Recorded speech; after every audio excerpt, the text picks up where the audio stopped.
Jungle സഫാരിക്ക് നമ്മുടെ കാറിൽ തന്നെ നമുക്ക് പോകാം. ഒരു കണ്ടീഷൻ മാത്രം, ഗ്ലാസ്സുകളെല്ലാം കയറ്റണം, ഗ്ലാസ് തുറക്കാൻ പാടില്ല എന്നുള്ളത്. കാരണം സേഫ്റ്റി നോക്കിയിട്ടാണ്, മൃഗങ്ങളുള്ള കാരണം. നമുക്ക് ഓപ്പൺ വണ്ടി ഉണ്ട്, നമുക്ക് ഓപ്പൺ വണ്ടിയിൽ പോകാം. പക്ഷേ ഒരാൾക്ക് ഒരു 1500 ബാത്ത് എന്നുള്ള രീതിയിൽ കൊടുക്കേണ്ടി വരും. അതിൻ്റെ ആവശ്യമില്ല, ശരിക്കും നമ്മുടെ വണ്ടിയിൽ തന്നെ പോകാവുന്നതേ ഉള്ളൂ. ആദ്യം കയറുന്ന സമയത്ത് കുറേ ബേഡ്സുകളാണ് നമുക്ക് കാണാൻ പറ്റുന്നത്. ബേഡ്സ് പറഞ്ഞാൽ ഇഷ്ടംമാതിരി ബേഡ്സാണ്. ഈ ഫെലിക്കൻ, നമ്മുടെ കൊറ്റിമാരത്തെ ബേഡ്സ്, ഫെലിക്കൻസാണ് കൂടുതലുള്ളത്. കുറച്ചങ്ങോട്ട് പോകുന്തോറും നമുക്ക് മാനുകൾ, വരയന്മാൻ, പുള്ളിമാൻ, അതേമാതിരി ഡീൽസിൻ്റെ വെറൈറ്റിയാണ് നമുക്ക് കാണാൻ പറ്റുന്നത്. യഥേഷ്ടം നമ്മുടെ കാറിൻ്റെ അടുത്തൊക്കെ വന്നിട്ട് നിൽക്കണം. ഒരു ഭക്ഷണം കഴിച്ചുകൊണ്ട് നമ്മൾ നടന്നു പോകുന്നതൊക്കെ നമുക്ക് കാറിൻ്റെ തൊട്ടടുത്ത് വരെ കാണാൻ പറ്റുന്ന.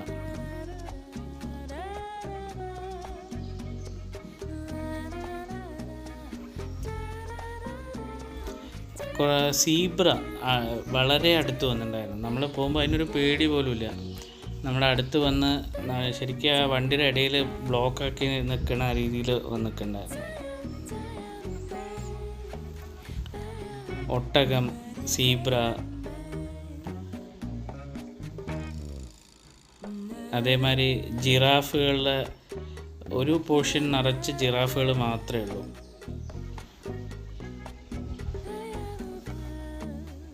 കുറച്ച് കഴിഞ്ഞ് വരുമ്പോൾ നമ്മുടെ കാട്ടിലെ രാജാവിനെ നമുക്ക് കാണാൻ പറ്റി.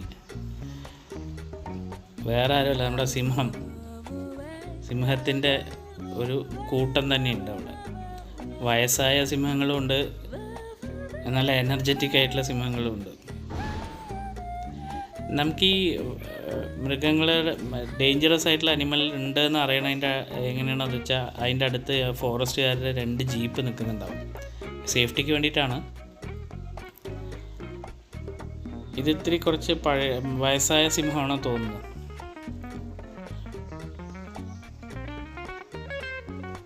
എന്തായാലും സിംഹത്തിൻ്റെ ഒരു ബറ്റാലിയൻ തന്നെ അവിടെ നമുക്ക് കാണാൻ സാധിച്ചു.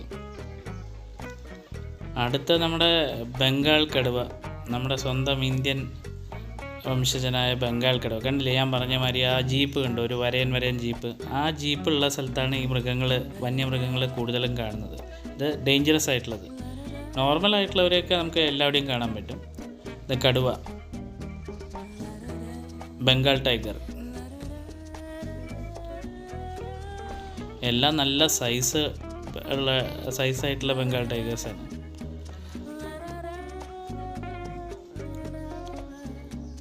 വളരെ നല്ലൊരു അനുഭവമായിരുന്നു നമുക്ക് ഈ സഫാരി പാർക്ക്.